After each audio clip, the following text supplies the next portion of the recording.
이렇게 이제 이 대표의 사법 리스크가 현실화가 되면서 이 그동안 숨지기고 있던 이 비명계의 목소리가 조금씩 나오기 시작을 합니다. 함께 좀 들어보겠습니다. 뭐 죽인다고 죽는 것도 아니고 예. 오히려 뭐 또 그 우리 민주당이 이제 강점이 네. 다양성과 역동성, 민주성인데 당이 이제 일사불란한 게 매우 강한 것처럼 보이지만 그렇지는 않는 거니까요. 사퇴하는 것이 상식이죠. 왜냐하면은 이건 뭐 시간 문제이지 끌어봐야 그냥 당에 누만 끼치는 결과입니다. 당대표 할 사람 수두룩 합니다. 얼마든지 할 수 있습니다. 자, 직접 들어보셨습니다. 당대표 할 사람이 수두룩하다. 죽인다고 죽는 것도 아니다. 서른 김두관 전 의원 발언. 김영주 의원은 어떻게 들으셨어요? 글쎄, 1년 전만 하더라도 이재명 대표가 뭐 10월에 그만둔다 그런 얘기를 한 장승철 평론가가 한 적이 있어서 예.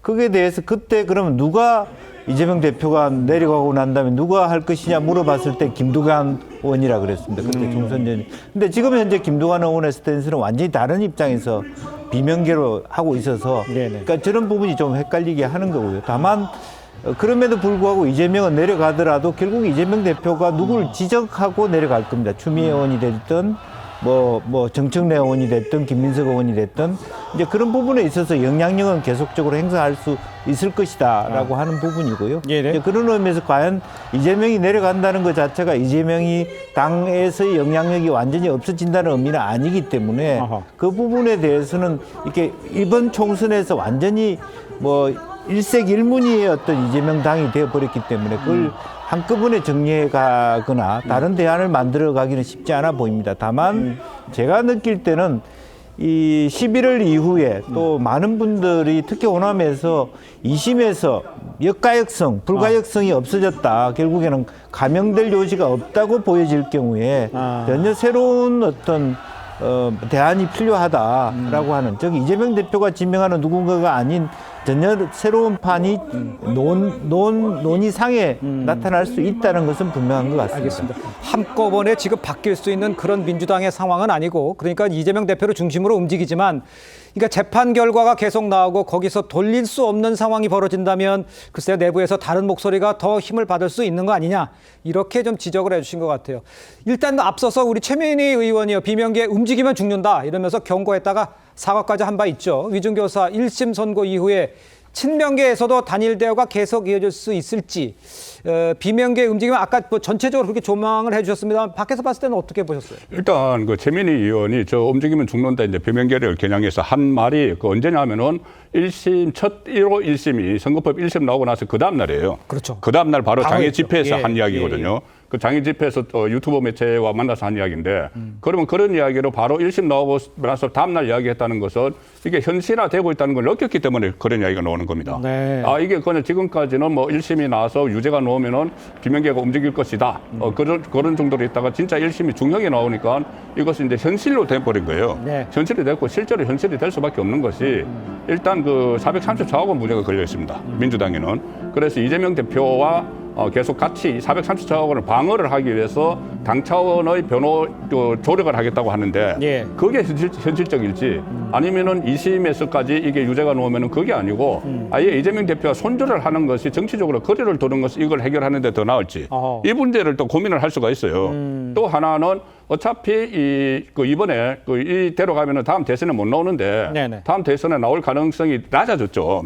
나올 수 있는 가능성이 상당히 낮아졌고 633 원칙이 다시 적용이 되면 내년 상반기에 대법원 확정 판결도 나올 거라는 전망이 있거든요. 그 상황 같으면은 정말 그 다음 대선을 위해서 계속 새로운 어떤 로드맵을 만들어 가야 되는데 어떻게 보면 허상을 쌓는 거거든요. 허상을 쌓으니까 이걸 끝까지 해야 되느냐. 이것이 이제 비명계에서 그런 설득을 하겠죠. 또 당원들에게나 지지자들에게 그런 설득을 하는데 설득을 하는 과정에서 또 다음 주 월요일 날 위정교사가 또 하나 이 내관이 설치가 되고 그다음에 또 대북 송금도 계속 재판 빨리 진행이 되거든요. 그러면 그게 끝나는 거 아니고 3차, 4차, 5차까지 지금 예정돼 있지 않습니까? 그렇다면은 저는 이 비명계가 주장하는 일단 교체론, 선수 교체론 이런 것들이 저는 더 빠르게 번질 걸로 예상을 합니다. 알겠습니다. 지금 송국권 평론가도 얘기를 해줬습니다만 이런 아주 복잡다단한 상황 속에 이재명 대표의 5번째 재판이죠. 이른바 이 법인카드 유용 의혹과 관련해서 재판부가 배당이 됐는데 이 재판부가요. 이 불법 대북 송금 의혹 재판을 맡았던 그 신진우 부장판사 여기에 배당이 됐어요. 이거 민주당으로서는 우리 설명서 좀 불편한 상황이다라고 봐야 됩니까? 어떻습니까? 근데 너무 예민하지 않았으면 좋겠어요. 어떤 왜냐하면 면에서요? 판사는 보통 이렇게 순환 근무를 하게 그렇죠. 됩니다. 근데 예, 예. 이 신진우 부장판사가 올해가 3년 차예요.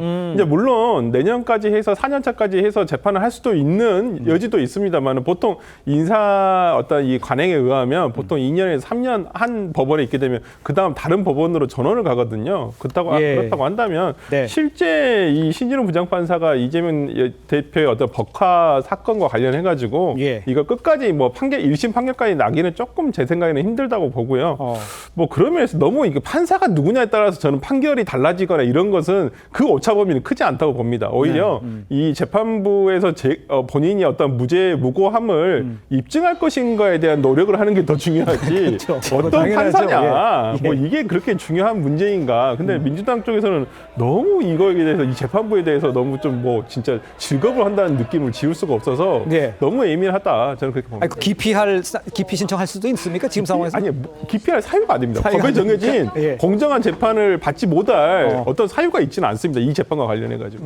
그러면 그 아까 말씀하신 대로 좀 3년째 되니까 그 나중에 뭐 바뀌고 막 인사 때문에 바뀔 가능성 이런 상황도 있습니까? 가능성은 있는데 이제 대북송금 사건을 쭉 심리를 해왔기 때문에 그렇죠. 그걸 이유로 안 바뀔 가능성도 있어요. 예전에 오히려. 중앙지방법원에도 그런 경우가 있잖아요. 김미리 부장인가 상당히 오랫동안 사건을 담당했었는데 예. 그건 뭐 재판 행정이니까 아마 대법원이나 수원지방법원에서 관할 거고 예. 저는 개인적으로 그것보다는 오히려 저것을 병합 심리할 것인지 아니면 분리 심리할 것인지가 더 중요하다고 봐요. 그러니까 그 법인카드 저 부분은 비교적 간단한 사건인데 병합 심리하게 되면 다른 사건과 오래 걸릴 거 아니겠습니까? 뭐와 병합 심리한다는 거예요? 어떤 그러니까 사건? 이재명 대표의 다른 사건과 병합 심리할 수도 있어요. 그거를요? 예, 그러니까 오.